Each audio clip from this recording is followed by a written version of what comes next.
ये एक शब्द समीकरण है। अब रासायनिक समीकरण किसे कहा जाएगा? बिल्कुल एकदम इसी तरीके से आपको बताना है, बस छोटी सी परिवर्तन करना होगा, सूत्रों के माध्यम से लिख देंगे तो उसी को बोला जाएगा रासायनिक समीकरण। मतलब आप समझिएगा, जैसे हमने यहाँ पे लिखा हाइड्रोजन ऑक्सीजन, हाइड्रोजन ऑक्सीजन के साथ क्रिया करके क्या बना रहा है? जल बना रहा है। इसी चीज को हम लोग सूत्रों के माध्यम से भी लिख सकते हैं। उसके लिए आपको सभी यौगिकों के सूत्र पता होना चाहिए।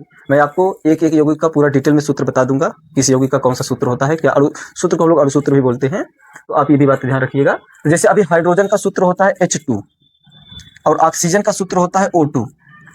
कुछ लोग ये सोचेंगे कि हाइड्रोजन का सूत्र तो H होता है, ऑक्सीजन का सूत्र O होता है, प्रतीक होता है ना, वो प्रतीक है बच्चों, ध्यान रखना।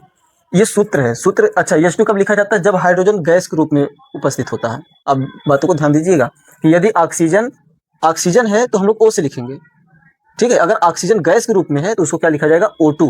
तो आप ये बात ध्यान रखिए, यहाँ पे जो हाइड्रोजन और जो ऑक्सीजन क्रियाएं कर रही हैं ये गैस के रूप में है, इसलिए हम लोग हाइड्रोजन का सूत्र क्या लिखेंगे? H2 और ऑक्सीजन का सूत्र क्या लिखेंगे? O2।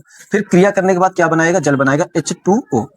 ठीक है। अब आप समझिए, हमने ये जो समीकरण लिखा, इसी समीकरण